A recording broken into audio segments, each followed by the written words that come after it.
자, 이제 오늘 우리가 하나님의 자녀된 특권, 양자됨의 그 은혜에 대해서 마지막 시간, 네 번째 시간 우리가 함께 가지려고 합니다. 자, 먼저 지금까지 배웠던 내용을 제가 그냥 이렇게 일목요연하게 정리를 좀 해봤어요. 자, 오늘 말고 또 언제 이 말씀을 나눌지 몰라서 이제 정리를 했으니까 잘 한번 들어보시기 바랍니다. 지금까지 내용 정리. 첫 번째, 하나님의 구원의 목적은 죄인을 구원하여 하나님의 자녀가 되는 복, 이걸 하늘의 신령한 복이라고 했지요. 그 복을 누리게 하는 것이다. 구원의 최종 목적은 뭐예요? 하나님의 자녀가 되게 하는 것. 됐습니까? 네. 그리고 두 번째, 하나님의 자녀에게는 권리가 주어진다. 하나님의 자녀가 되는 권세를 주셨으니 이 권세가 권리라고 했지요. 특권, 권리, 이게 주어져요. 자, 세 번째, 이 하나님의 자녀의 권리는 두 가지예요. 첫 번째는 뭡니까? 하나님을 아버지라 부르며 교제할 수 있는 기도의 권리. 두 번째는 아버지의 기업을 상속받는 상속자의 권리. 이 두 가지가 자녀에게 주어지는 권리라는 거예요.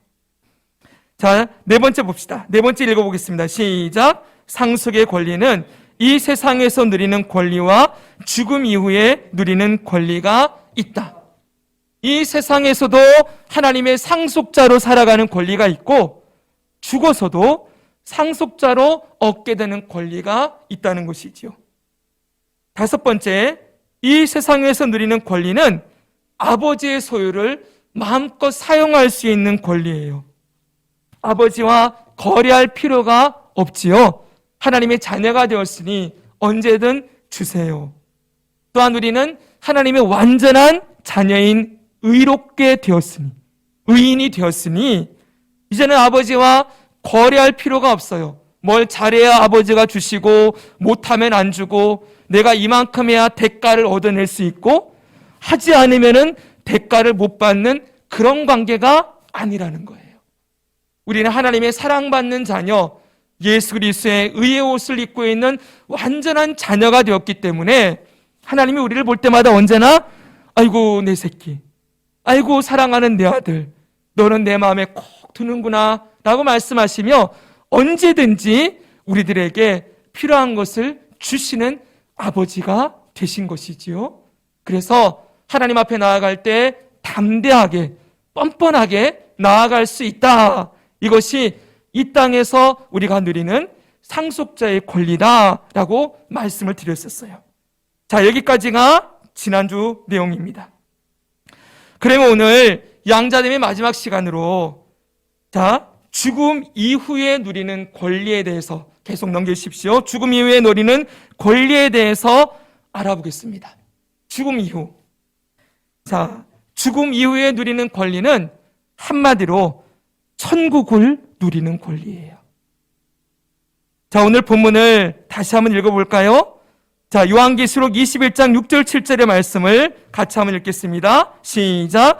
또 내게 말씀하시되 이루었도다. 나는 알파와 오메가요 처음과 마지막이라.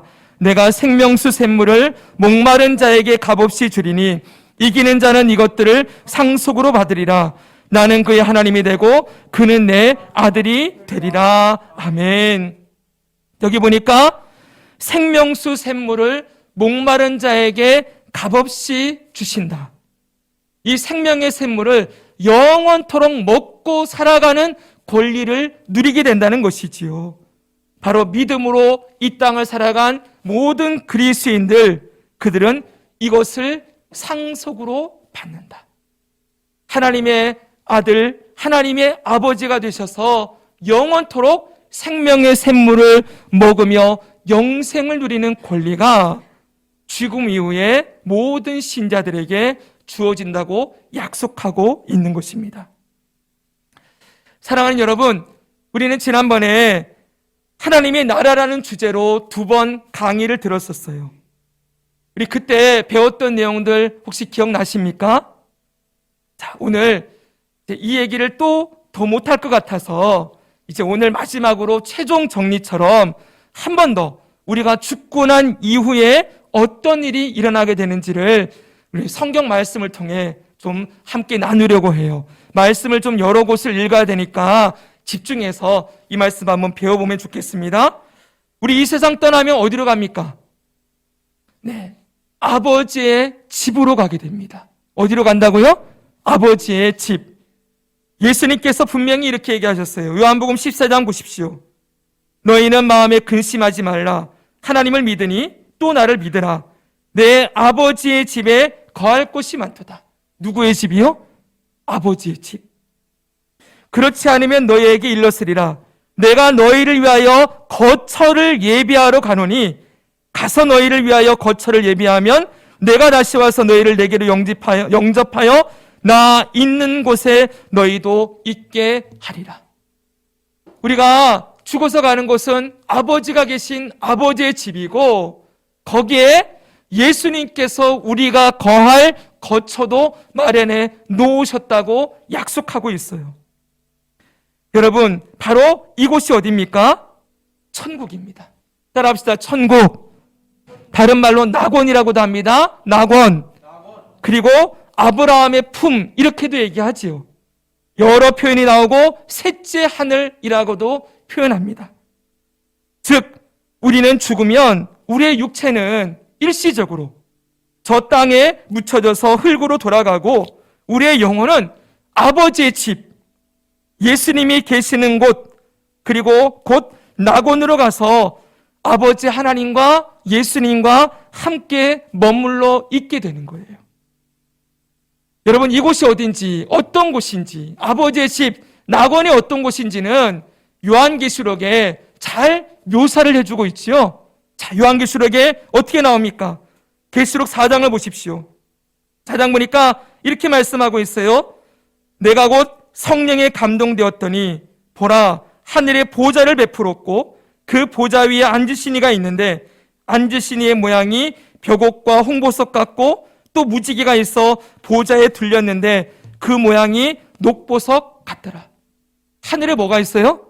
보좌가 있어요. 그리고 그 보좌 위에 앉으신 분이 계시는데 이분을 묘사를 하는데 뭘로 묘사를 해요? 보석으로 묘사를 해요. 왜 그런가? 그 형체를 제대로 볼 수가 없는 거예요.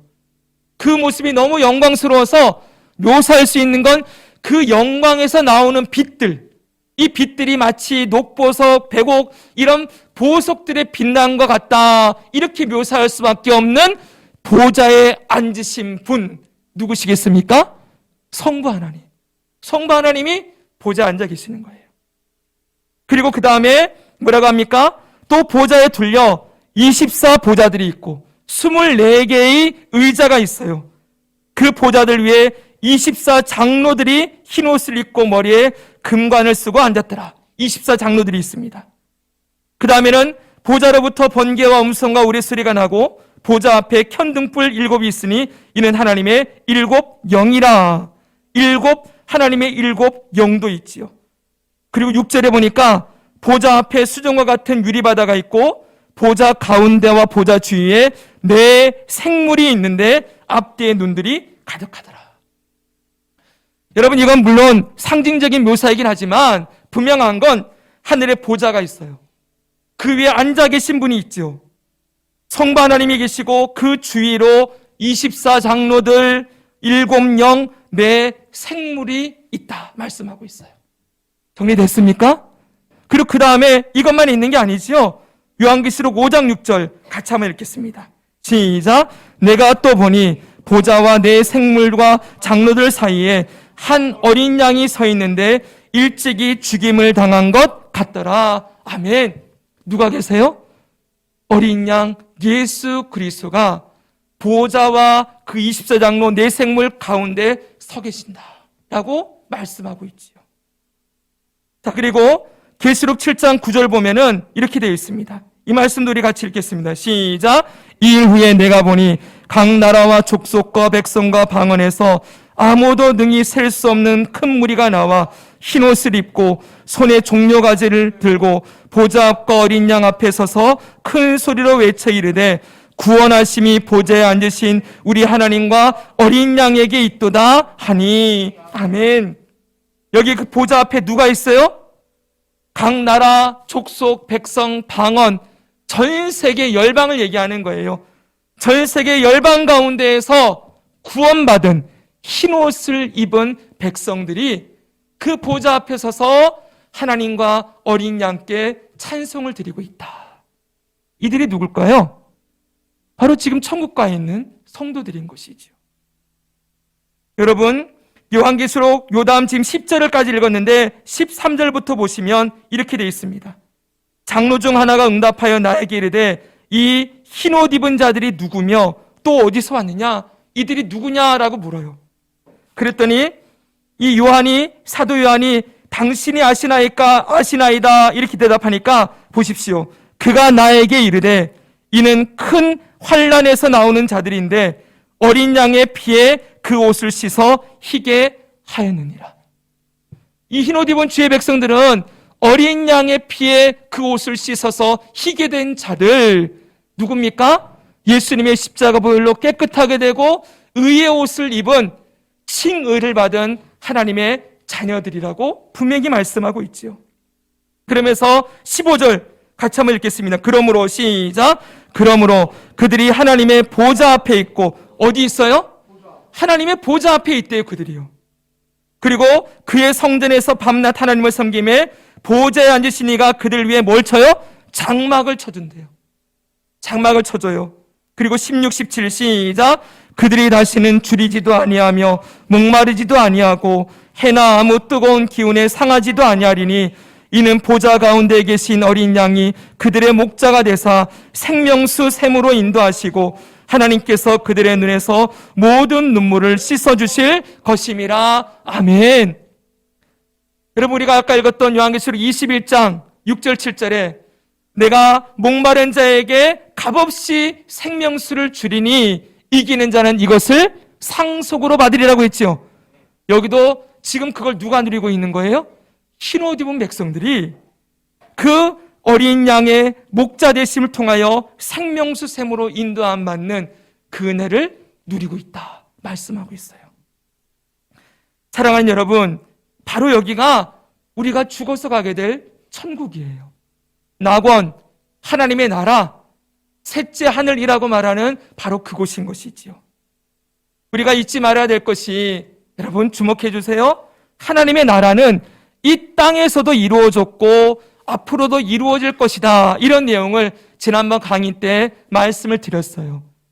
여러분, 하나님의 나라라는 개념은 통치의 개념이 있고 장소의 개념이 있지요. 지금 이 땅에도 하나님의 통치가 이루어지고 있지요. 특별히 어디예요? 이 교회에. 이 교회는 하나님이 지금 이 자리에 임재하고 계시지요. 왕이신 하나님이 통치하시는 자리고 우리 심령이기 때문에 여기가 하나님의 나라다 말할 수가 있어요. 우리 믿는 자들이 직장에서 가정에서 예배하고 있으면 거기가 하나님의 통치가 임하는 하나님의 나라라고 우리는 말하지요. 그렇게 통치의 개념으로의 하나님의 나라도 있지만 분명한 건 장소의 개념으로도 하나님의 나라가 있다는 거예요. 지금 분명하게 하나님이 계시는 그곳, 하나님이 보좌에 앉아 계시고 어린 양이 있고 24장로들, 내 생물, 흰옷 입은 거룩한 셀 수 없는 무리들이 있는 그 장소, 어디입니까? 여기 천국, 하나님의 나라가 분명히 존재하고 이 흰옷 입은 무리들 가운데 누가 있는 거예요? 우리의 믿음의 선배들. 그분들이 여기 가 있는 거예요. 얼마 전에 저희 교회에서 성경 일독학교를 공부를 하고 수요일 날 나와서 가끔씩 말씀을 듣고 함께 은혜를 나누었던 집사님 한 분이 계십니다. 다른 교회, 고신측 교회에서 30년 동안 그 교회를 섬기며 개척교회를 나중에 잘 섬겼던 그런 집사님이셨어요. 근데 그분이 위암에 걸리셨어요. 위암에 걸려서 한동안 한참 우리가 함께 기도했는데 수술을 해서 다 나았다고 했었어요. 6개월 만에 다시 이게 재발이 됐어요. 재발이 됐는데 이 암의 진행 속도가 너무 빠른 거예요. 걷잡을 수가 없이. 이분이 정말 낭망을 했어요. 실망을 하고 너무 큰 깊은 절망에 빠져서 저랑 같이 교회에 와서 목사님 이렇게 됐습니다, 기도해 주세요 하는데, 기도하는데 눈물이 철철 흘러요. 도저히 이해할 수가 없고, 하나님이 나에게 왜 이렇게 하시나, 내가 다 낫고 이제 새로운 인생을 살 수 있을 줄 알았는데. 그분이 그랬어요. 이제 암에 고침받고 난 다음에 그분이 고백한 게 있어요. 자기가 그리스도인이지만 끊지 못한 죄악들, 숨겨놓고 했던 그게 있었는데 하나님께서 나에게 다시 한번 기회를 주셔서 주를 위해 살아갈 수 있는 시간을 주신 것 같다. 그러면서 정말 그분이 낮아진 모습으로, 깨어진 모습으로 그렇게 예배하고 주님 잘 섬겼거든요. 근데 그런 그 수술 이후에 6개월이 채 되지 않아서 다시 재발이 되었으니 얼마나 여러분 절망이 컸겠습니까? 그런데 그분이 그 순간은 너무 절망하고 힘들었지만 나중에 오면서 얼굴이 점점 더 편해지는 거예요. 편해지면서 주님께서 내 생명의 주인이시니, 그리고 분명한 건 내가 이 세상을 떠나서 주님과 함께 거할 수 있다는 것을 내가 믿기 때문에 더 이상 슬퍼하지 않습니다. 이분이 끝에는 정말 예수님 붙들었어요. 제가 그분 안에 정말 예수님이 살아계신다는 걸 느낀 것이, 여러분, 그분이 예수님의 십자가를 붙들고 내가 구원받은 자라는 확신이 분명하게 있으니 마지막 순간까지도 이분이 끝까지 믿음을 지키고 승리할 수 있었어요. 저는 믿습니다. 그분, 저 지금 흰옷 입은 이 무리들 가운데서 보좌 앞에 서서 보좌에 앉으신 하나님과 어린 양 예수 그리스도께 구원하심이 보좌에 앉으신 하나님과 어린 양 예수님께 있습니다, 찬양합니다, 할렐루야 하는 자리에 분명히 있을 거라고 생각해요. 그분이 살아계실 때 저희 교회가 여기 있으면 이 창문을 열어두면 이 교회 빛이 항상 밖으로 나가거든요. 창문으로. 요 앞에 8단지에 사셨는데 그분이 항상 그랬어요. 목사님, 저기 불만 켜 있어도, 교회 불빛만 보아도 제 마음이 평안해집니다. 제 사무실에 불빛이 켜져 있으면 밖으로 비치는데 저기 목사님이 계시겠구나, 나를 위해서 또 기도하고 계시겠구나 생각만 해도 제가 너무 마음이 편안해집니다. 그러셨어요. 제가 평생 잊지 못할 분 중에 한 분이에요. 사랑하는 여러분, 우리에게 소망이 있지요. 이 세상이 끝이 아니라 우리를 맞아주시고 안아주시고 그 하나님의 영광과 임재 가운데서 흰옷을 입고 내 의가 아닌 예수 그리스도의 그 피로 씻겨진 의의 옷을 입고 그 앞에서 하나님의 앞에 담대히 나아가 찬송하며 영생을 누리는, 그 천국을 누리는 은혜가 모든 믿는 자에게 선물로 주어졌다고 약속하고 있어요. 이게 바로 하나님의 자녀로서 누리게 되는 바로 천국을 누리는 상속의 은혜인 것이지요. 아멘. 여러분, 성경은 여기까지만 얘기하지 않아요. 이제 여러분, 예수님이 다시 이 땅에 재림하시는 날이 있겠지요. 아멘. 반드시 오리라고 약속하셨고, 예수님이 이 땅에 오시는 날 천사들의 천군 천사의 나팔 소리가 울려 퍼지고 온 땅의 체질이 다 풀어지고 뒤집어지고 새하늘과 새 땅이 이루어지게 될 것이라고 약속하고 있습니다. 그때 믿는 자들이나 믿지 않는 자들 모두 다 함께 부활하지요. 신령한 몸, 썩지 않는 몸으로 부활하는데 부활한 몸으로 마지막 심판을 받아요. 하나님의 보좌 앞에서 심판을 받고 믿는 자는 영생으로 새하늘과 새 땅으로, 믿지 않는 자들은 영원한 불못으로 악한 사단 그리고 귀신들, 악한 영들과 함께 영원토록 무저갱에 갇히게 되어지게 될 것이다 라고 말씀하고 있지요. 저와 여러분들이, 신자들이 누리게 되는 새하늘과 새 땅, 그곳이 어떤 곳입니까? 계시록 22장에서는 이렇게 말씀하고 있어요. 보십시오. 또 그가 수정같이 맑은 생명수의 강을 내게 보이니 하나님과 및 어린 양의 보좌로부터 나와서, 하나님과 어린 양의 보좌로부터 생명수 샘물이 나와요. 그 가운데로 흐르더라. 길 가운데 좌우에 생명나무가 있어 12가지 열매를 맺되 달마다 그 열매를 맺고 그 나무 잎사귀들은 만국을 치료하기 위하여 있더라. 3절부터 우리 같이 읽습니다. 시작. 다시 저주가 없으며 하나님과 그 어린 양의 보좌가 그 가운데 있으리니 그의 종들이 그를 섬기며 그의 얼굴을 볼 터이요 그의 이름도 그들의 이마에 있으리라. 다시 밤이 없겠고 등불과 햇빛이 쓸데없으니 이는 주 하나님이 그들에게 빛이심이라. 그들이 세세토록 왕노릇 하리로다. 아멘. 할렐루야. 아멘이지요. 어린 양의 보좌가 그 가운데 있고 그 앞에 모든 주의 백성들이 그분의 얼굴을 보고 그분의 이름이 모든 신자들의 이마에 새겨져 있을 거래요. 다시는 밤이 없겠고 등불과 햇빛이 쓸데없으니 주 하나님이 그들에게 빛이심이라. 그분의 영광스러움과 영광의 빛이 온 이 천국에 가득하기 때문에 더 이상 태양이라는 게 없어요. 필요 없어요. 그리고 그들이 세세토록 왕노릇 하리로다. 따라합니다. 세세토록 왕노릇 한다. 왕노릇 한다는 게 뭘까요?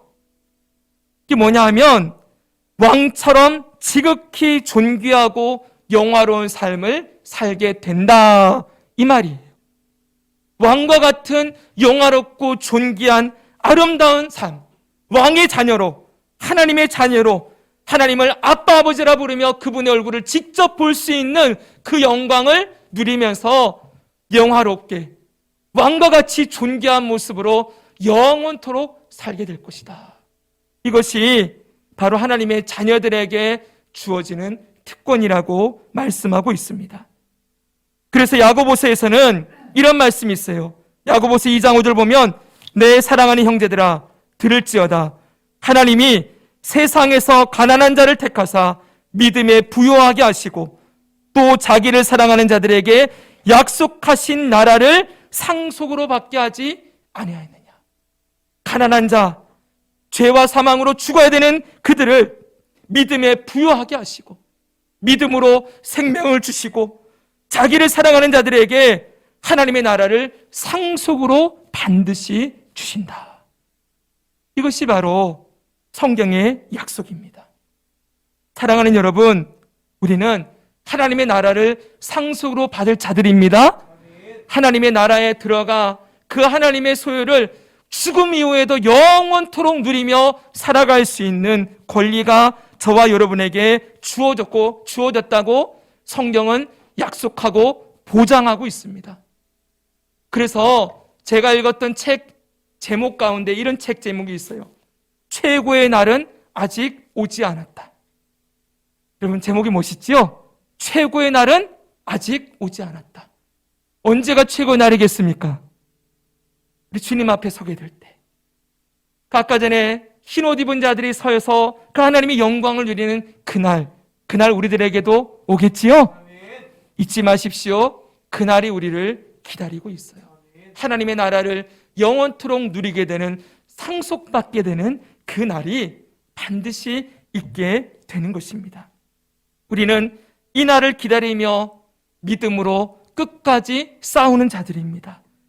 하나님의 나라를 영원히 상속받고 누리며 살아갈 삶이 있음을 믿고 우리 믿음을 지키며 살아가기를 축복합니다. 이제 정리하겠습니다. 하나님의 자녀로서 누리는 특권 두 가지. 성도는 예수 그리스도를 믿음으로 구원받아 하나님의 자녀가 된 자들은 이 세상에서 아버지의 소유를 마음껏 누려요. 그렇게 살다가 죽음 이후에도 하나님의 나라를 유업으로 받아서 영원토록 왕노릇하며 살아가는 특권을 누리게 된다. 이게 바로 자녀의 권리, 상속자의 권리입니다. 이것이 하나님이 우리에게 주고 싶어하는 구원이에요. 여러분, 그러니까 구원을 추상적인 개념으로 생각하면 안 돼요. 그냥 죽었던 자들 우리가 구원받아서 살았다, 영생 얻었다. 여러분, 이게 추상적인 개념이 아니라 실제로 우리에게 이루어지는 일이라고요. 지금도 이루어졌고 하나님이 살아계셔서 지금도 우리가 간구할 때마다 우리의 필요를 공급하시는 분이십니다. 아멘이시죠? 믿으시죠? 살아계십니다. 실제예요. 하나님의 살아계심은 관념도 아니고 추상도 아니고 상징이 아니에요. 정말 그분이 살아서 역사하세요. 그리고 천국도 실제입니다. 우리가 죽어서 갈 나라가 있어요. 그 나라가 지금도 생생하게 살아있고 저 흰 옷 입은 주의 백성들이 오늘 이 땅을 바라보면서 예배하고 있고 오늘 이 말씀을 듣고 있는 저를 바라보면서 우리를 응원하고 있을 거예요. 여기 있는 여러분을 아는 사람들이라면 만약 그 집사님이 계신다면 목사님 저한테 그러고 계실 거예요. 그 말씀 참 잘 전해주고 계십니다. 그렇게 말씀해 주십시오 라고 하고 계실지 모르겠어요. 저 위에서 우리를 바라보면서 여러분의 믿음의 선배들, 여러분의 믿음의 조상들, 여러분의 이름 불러가며 사랑하는 내 자녀야 누구야? 잘하고 있다. 너 끝까지 그렇게 믿음을 지키고 하나님 예배하고 정말 이 땅에 하나님의 자녀로서 그렇게 믿음 지키며 살아가기를 내가 응원한다. 그리고 우리 구주 예수님이 하나님 보좌 우편에서 저와 여러분의 이름을 불러가며 지금도 기도하고 계신다는 것, 이건 여러분 그냥 이야기가 아니에요. 실제로 일어나고 있는 사실입니다. 그 주님이 계시고 천국이 계시고 있고 하나님의 나라가 있다는 것, 여러분 믿고 끝까지 살아갑시다. 아멘. 자, 그러면 여러분 이제 여기까지가 하나님이 주시고 싶어하는 구원이에요. 이제 양자됨까지 끝나고 나면은 다음 주부터는 뭐가 나올까요? 3가지 남았습니다. 구원의 서정에서 성화, 견인, 영화. 이거는 구원받은 하나님의 자녀들이 살아가는 삶에 대해서 얘기하는 것이지 이미 신분의 변화는 이것으로 끝이에요. 하나님의 자녀로 끝났다는 거예요. 자, 그러면 다음 주부터는 그것을 보게 될 것이고 여기서 이제 우리가 마지막으로 생각해야 될 주제가 하나 남아 있습니다.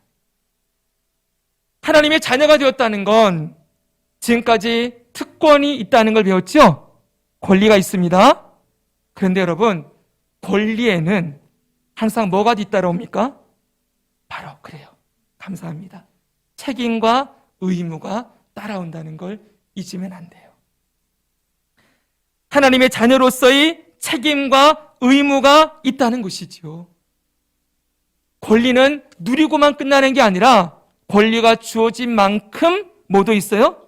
책임과 의무도 함께 뒤따라온다. 이것을 꼭 기억해야 합니다.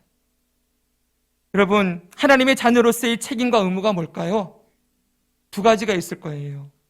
첫 번째는 바로 이제 내 뜻이 아닌 아버지의 뜻을 따라 살아야 한다. 이것이 자녀로서의 책임과 의무 첫 번째예요. 여러분 생각해 보십시오. 영화나 드라마를 보면은 한 나라의 왕이 죽을 때 그 나라를 누가 물려받습니까? 왕자가 물려받지요. 근데 이 왕의 자녀가 물려받을 때 그 아버지에게 꼭 약속하는 게 있죠. 뭐라 약속할까요? 아버지의 뜻대로, 이 나라를 세우신 아버지의 뜻대로 제가 그 뜻을 잘 이어받아서 이 나라를 잘 세워가겠습니다. 그런 약속하지요. 맞지요, 여러분? 네. 아버지의 뜻을 따라 이 나라, 물려받은 상속받은 이 나라를 잘 세워가겠습니다. 라는 약속을 한다는 거예요. 분명하지요. 자녀가 물려받은 그 나라는 자기 게 아니었어요. 아버지가 일궈 놓은 나라이지요. 아버지가 피땀 흘려 세워놓은 나라를 내가 상속이 되어서 그냥 공짜로 받는 거예요. 공짜로 받을 때 뭘 기억해야 돼요? 이게 내 거 됐으니까, 이제 아버지 죽고 없으니까 이건 내 마음대로 해야지. 그러면 안 되지요. 그 나라를 세운 아버지의 뜻을 이어받아서 그 뜻에 걸맞는 나라로 세워가야 될 책임과 의무가 바로 상속자에게 있다는 것입니다. 우리도 마찬가지예요.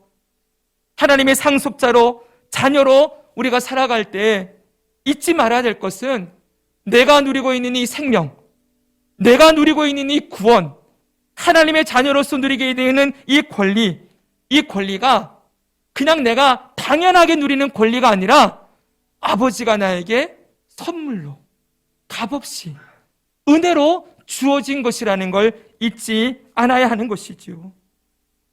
잘 들으십시오. 아버지의 것을 내가 사용할 수 있는 권리를 얻었다는 것일 뿐이지 그 모든 것의 주인이 내가 아니라는 것, 이건 분명한 사실이라는 겁니다. 즉 자녀의 특권인 아버지의 소유를 마음껏 사용할 수 있는 권리를 내 마음대로 살아도 되는 권리라고 해석해선 안 된다는 거예요. 오늘날 이 세상을 보십시오. 재벌 3세들의 일탈이 온 세상을 시끄럽게 했습니다. 얼마 전에 재벌 3세들이 모여가지고 파티를 벌이고 그리고 유흥을 즐기고 거기서 마약까지 즐기다가 줄줄이 구속되었다. 이런 내용들 우리 듣지요? 부모가 일구어 놓은 것들을 자신의 정욕과 쾌락을 위해 그렇게 사용하며 허비하다가 다 말아먹는 거예요. 그 재벌 3세들이 그렇게 일탈을 한 결과가 무엇입니까? 그 아버지 때로부터 쌓아놓은 그 명성들이 다 사라지고 불매운동까지 벌어지면서 한 사업이 완전히 망하는 것 우리 볼 수 있지 않습니까?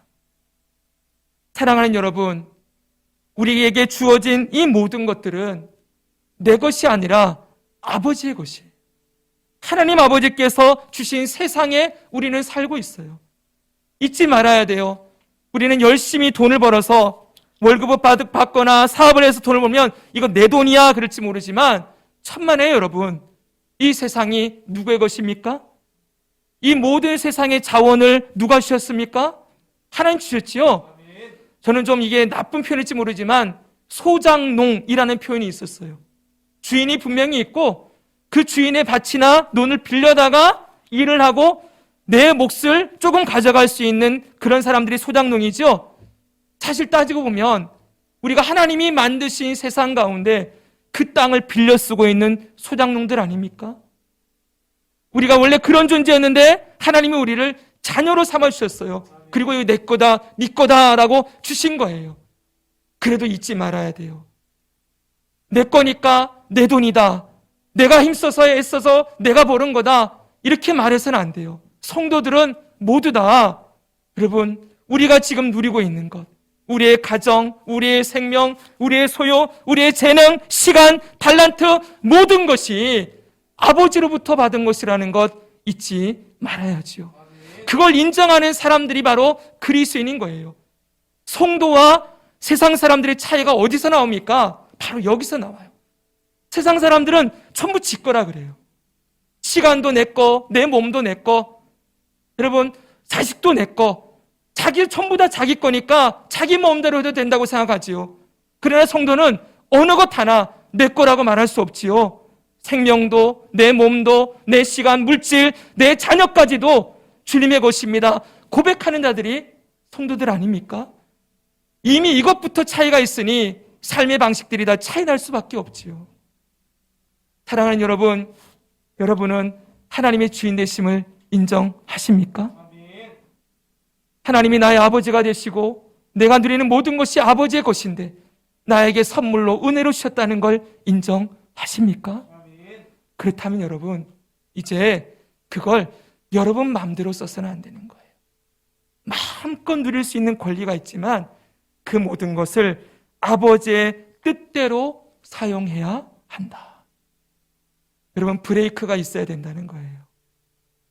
여러분의 삶에 이건 아버지 것이니 아버지의 뜻대로 사용되기 원합니다 라고 고백하고 주님 앞에 나아가는 그 브레이크들이 분명히 있어야 되는데 그게 어느 걸까요, 여러분? 저는 그게 예배의 시간이라고 생각해요. 여러분의 삶에 브레이크가 걸리는 시간, 정신없이 세상을 향해 달려가다가 이 자리에 나와서 찬송하고 예배하는 가운데 아버지 하나님께서 여러분들의 심령을 만져주시고 은혜를 주시고 그래 내가 주님의 것이었지, 내가 아버지의 것이었지, 내가 예수님의 것이지 라고 고백하며 나아갈 수 있는 은혜를 여기서 누리지요. 여러분, 여러분의 기도의 자리, 말씀의 자리에서 여러분의 삶에 브레이크가 걸리는 거예요. 이게 없으면 예수 믿는 자나 안 믿는 자나 세상 사람들과 똑같이 살아가요. 내 거라고 외치면서 내 정욕과 쾌락을 위해 살아가기를 멈추지 않지요. 그러나 그 삶의 브레이크를 어디서 겁니까? 우린 예배의 자리에서, 하나님의 말씀을 대하는 그 자리에서, 주님 앞에 예수님의 이름을 의지하여 은혜의 보좌 앞으로 나아가는 기도의 자리에서 우리 삶의 브레이크가 계속 걸려야 되는 거예요. 올 한 해 동안 여러분 무엇을 원하십니까? 여러분의 삶에 무엇을 계획하고 계십니까? 저는 똑같은 얘기 계속 할 거예요, 여러분. 여러분, 이 안에는 특별히 예배의 자리를 지켜주십시오. 갈수록 여러분 모이기를 피하고 사람들의 마음이 갈수록 여러분 느슨해져서 이제는 여러분 조금만 무슨 일이 있어도 좀 편한 길을 가려고 그래요. 제가 강요할 수는 없습니다. 여러분, 요즘은 바이러스라는 이 특별한 상황이 있기 때문에 남에게 피해를 줄 수 없다는 생각도 분명히 있겠지만은 여러분 조심스럽게 말씀을 드려요. 그러나 그럼에도 불구하고 사랑하는 여러분, 예배의 자리 할 수만 있으면 지키십시오. 아멘. 여러분의 몸과 마음을 들여서 주님 앞에 나오는 자리 지키시고, 여러분 일주일에 한 번만 예배해도 된다고 생각하는 것, 그거 말도 안 되는 소리라는 건 알고 계시지요? 그리스도인은 매일의 삶이 예배지요. 아멘입니까? 아멘입니다. 여러분의 매일의 삶에 말씀과 기도로 살아가는 예배의 자리, 그리고 여러분 교회에 수요 예배도 있고 금요 찬양 예배도 있어요. 제가 이런 말씀 잘 안 드리지만 여러분, 수요 예배 우리나라만 있는 제도예요. 외국에서 살다가 신앙생활 하다 온 분들은 목사님, 한국 교회는 왜 수요 예배라는 거 만들어 놔가지고 사람들을 왜 이렇게 힘들게 합니까? 왜 금요 기도회 이런 거 만들어 놨습니까? 외국에 가니까 일주일에 딱 한 번 주일날 예배 드리고 끝나던데요. 사랑하는 여러분, 그럴 수 있으면, 그렇게 일주일 동안 한 번 예배 드리고 살 수 있으면 그렇게 해도 됩니다. 근데 그들의 삶을 들어가 보면 그들의 매일의 경건의 시간들이 있어요. 사랑하는 여러분, 우리 한국교회는 일주일 동안 살아가는 삶에 수요일, 금요일, 주일 딱 예배를 못 박아놨어요. 왜 그런지 아십니까? 이거라도 있어야 삶의 자리에서 주님 앞으로 돌아오는 시간들이 있기 때문에. 이건 여러분들을 올가매고 힘들게 하고자 하는 것이 아니라 여러분의 영혼을 살게 하고 우리로 하여금 하나님을 바르게 섬기며 살아갈 수 있는 그런 시간들을 마련해 둔 거예요, 여러분. 이건 우리를 위한 거지, 예배는 우리를 위한 거지 하나님을 위한 게 아니에요. 잘 들어보세요. 하나님은 예배 안 받으셔도 돼요. 우리의 예배가 필요 없는 분이에요. 이미 하늘의 천군 천사와 흰옷 입은 백성들이 지금도 하나님을 예배하고 있어요. 생각해 보세요. 이 땅에서 드리는 우리의 예배가 필요 없으신 분이에요. 이 말을 오해하면 안 됩니다. 조심스럽게 말씀드리지만 이미 충분히 예배받고 계세요. 그런데도 우리를 예배의 자리로 부르셔서 너의 예배를 받고 싶다, 너의 찬양을 받고 싶다 하시는 이유는 아버지가 그걸 받아야만 좋아지고 기분이 좋아지고 아버지가 만족하는 게 아니라 이 예배의 자리에서 우리가 그렇게 주님 찬양하며 예배하며 주님 찾아야 우리가 살 수 있기 때문에, 하나님의 자녀들이 그래야 살아갈 수 있기 때문에 예배의 자리로 우리를 초청하는 것이지요. 말씀의 자리, 기도의 자리는 여러분 책임과 의미이기도 하지만 그건 우리에게 특권의 자리이기도 한 거예요. 주님의 생명을 공급받고 그 은혜로 살아갈 수 있는 은혜를 누리게 되는 시간이기도 한 것이지요. 예배는 여러분 위해서 드리는 거예요. 예배는 나를 위해서 드리는 거예요. 잊지 마십시오. 이 귀한 자리들 이 한 해 그리고 세월이 지나갈수록 더 여러분 생명 걸고 지키고 주님과 만나는 교제의 자리, 여러분 생명 걸고 주님 붙들고 나아가기 원합니다. 그럴 때 주님이 우리 안에 주님의 생명과 구원을 주시고 그 은혜로 충만하게 채우실 거예요. 오늘 아버지의 뜻대로 살아가야 될 책임과 의무 어디 있습니까? 여러 가지가 있겠지만 하나님을 예배하는 자로 살아가면서 그때마다 아버지 물어보십시오. 이거 어떻게 해야 될까요? 제발 여러분 뜻대로 혼자 결정하지 마시고 뭐든 좀 물어보십시오. 아버지의 결제를 맡으십시오. 아버지 앞에 나아가 아버지께 여쭤보고, 여러분 아버지 앞에 나아가 맡기고 기도하며 그렇게 아버지의 뜻을 분별하여 이 땅을 자녀로서 살아가는 자들이 되기를 축복합니다. 하나 더 있습니다, 여러분. 자녀로서의 책임과 의무 중 하나 더는 바로 그리스도와 함께 고난을 받는 거예요. 말씀을 여러 개 넘겨주십시오. 로마서 8장 보겠습니다. 로마서 8장 17, 18절입니다. 자녀이면 같이 한번 읽을까요? 로마서 8장 17, 18절 같이 읽겠습니다. 시작. 자녀이면 또한 상속자 곧 하나님의 상속자요 그리스도와 함께한 상속자니 우리가 그와 함께 영광을 받기 위하여 고난도 함께 받아야 할 것이니라. 생각하건대 현재의 고난은 장차 우리에게 나타날 영광과 비교할 수 없도다. 아멘. 여기 보십시오. 하나님의 상속자면 그와 함께 영광을 받기 위하여 뭐도 받아야 된대요? 고난도 함께 받아야 한다. 정말 놀라운 말씀이지요. 하나님의 상속자로 우리가 이 땅을 살아갈 때 그 상속자의 길이 꽃길만 펼쳐지는 게 아니라는 거예요. 아버지의 뜻대로 이 땅을 상속자로 살아가려면 숱한 고난과 시험과 훈련과 연단도 함께 받아야 한다라고 성경은 분명하게 우리에게 가르쳐주고 있어요. 사랑하는 여러분, 외적인 고난이 있을 겁니다. 상속자로 살아갈 때 외부로부터 오는 고난들, 예수님은 이렇게 말씀했어요. 보십시오. 마태복음 5장에 의를 위하여 박해를 받는 자는 복이 있나니 천국이 그들의 것입니다. 천국 백성들, 하나님의 자녀들은 의를 위하여 박해받는 것 있다는 거예요. 나로 말미암아, 나는 누굽니까? 예수님입니다. 예수님으로 말미암아 너희를 욕하고 박해하고 거짓으로 너희를 거슬러 모든 악한 말을 할 때에는 너희에게 복이 있나니 기뻐하고 즐거워하라. 하늘에서 너희의 상이 큼이라. 너희 전에 있던 선지자들도 이같이 박해하였느니라. 믿음을 지키고 예수님 따라 살다 보면 때로는 손해보는 일, 때로는 눈물 나는 일, 때로는 여러분 차별받는 일들 생길 수밖에 없지요. 그것 당연히 상속자면 받는다는 거예요. 외부의 고난만 있는 게 아닙니다. 내적인 고난도 있어요. 이 말씀을 같이 한번 읽겠습니다. 시작. 이에 예수께서 제자들에게 이르시되 누구든지 나를 따라오려거든 자기를 부인하고 자기 십자가를 지고 나를 따를 것이니라. 누구든지 제 목숨을 구원하고자 하면 잃을 것이요 누구든지 나를 위하여 제 목숨을 잃으면 찾으리라. 아멘. 예수님 따라갈 때 자기를 부인하는, 자기 깨어짐, 자기의 의를 내려놓음, 자기의 교만함, 자만함을 내려놓고 주님 앞에 겸손히 나아가는 그 자기 깨어짐의 고난도 있다고 말씀하고 있습니다. 내 뜻대로 살아온 사람이 이제 아버지의 뜻을 따라 살려고 하니 그게 쉽지 않겠죠, 그렇죠?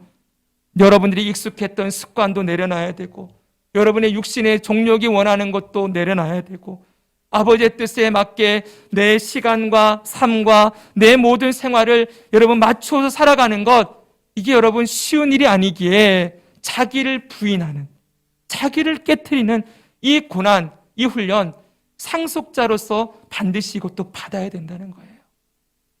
여러분, 상속자로 살아간다는 게 쉬운 일이 아니겠지요? 거지가 왕자가 됐어요. 이제부터 뭘 배워야 됩니까? 그 왕궁의 법도를 배워야 되겠죠? 그 왕자로서의 책임과 의무도 감당해야 되겠죠? 매일 처리해야 될 일들, 나는 거지로 살 때는 맨날 떠들어다니면 내가 가고 싶은 데 가고 먹고 싶은 거 먹고 그냥 비록 깨끗하고 좋은 곳 못 얻을지 모르지만 자유롭게 살았어요. 그러나 이제는 그럴 수가 없어요. 이제는 옷 입어야 돼요. 예식에 맞춰 온몸에 옷도 제대로 입어야 되고 그 옷에 걸맞는 신분에 걸맞는 삶도 살아가야 하고 처리해야 될 업무들, 모든 일들 감당해야 하는 것이지요. 누리지만 누리는 것만 생각하면 여러분 그게 너무 답답하겠지요. 그러나 받은 은혜를 생각해 보세요. 아버지께서 우리에게 주신 은혜를 생각해 보세요. 우리의 생명도 다 드려도 아깝지 않지 않겠습니까? 지난 성탄절의 결론입니다. 우리의 왕 예수님은 왕이심에도 자기 백성을 대신하여 자기 생명을 버린 왕이라고 했어요. 여러분, 왕이 나를 위해 생명을 버려요. 한낱 일개 백성인 우리가 왕이 나를 위해서 죽었다고 할 때, 여러분 그게 진짜 사실이라면 이 백성인 내가 나를 위해 죽어진 왕을 위해서 내 생명 버릴 수 있지 않겠습니까? 그거 아까워할까요? 왕이 나를 위해 죽었는데 내가 그분을 위해 못할 게 뭐가 있겠어요? 사랑하는 여러분, 아버지께서 그 아들을 우리를 위하여 내어주셨습니다. 다 주셨어요. 여러분, 모자란 거 없어요. 지금 더 달라고 하실 필요도 없어요. 이미 필요한 것 다 주셨고 앞으로 주신다고 약속했습니다. 그러니 우리가 이제부터 힘써야 될 일은 뭘까요? 뭐 주세요 주세요 이게 아니라 주신 것에 감사하는 거예요. 충분합니다. 내게 이미 주신 것으로 충분합니다. 늘 감사와 찬송을 올려드리고 이제는 내게 주신 이것을 가지고 아버지의 나라와 영광을 위해 살아가겠습니다. 아버지의 뜻대로 살기 원합니다. 나를 바꾸어 주십시오. 그러면서 그 뜻에 합당한 자로 삶을 드리며 살아가는 것, 이것이 자녀된 도리요 상속자의 책임과 의무일 것입니다. 오늘 무거운 얘기를 뒤쪽에 드렸어요. 지금까지 누리는 것만 얘기하다가 뒤쪽에 책임과 의무를 얘기하니까 마음이 좀 무거워지지요? 그러나 받은 은혜를 생각해 봅시다. 그 은혜면 우리 일생을 다 드려도 다 갚지 못할 그런 은혜를 우리가 받았습니다. 무엇을 드려도 주님께 아깝지 않지요? 여러분의 시간, 여러분의 재능, 여러분의 물질, 여러분의 생명, 여러분 이것을 잘 주님 앞에 일평생 기쁨으로 드리는 자가 되어서 우리 삶에 아버지의 뜻이 온전히 이루어지고 아버지의 그 기쁨과 은혜가 풍성히 누려지는 복된 삶을 살아가는 저와 여러분 되기를 주 예수님의 이름으로 축복합니다. 아멘.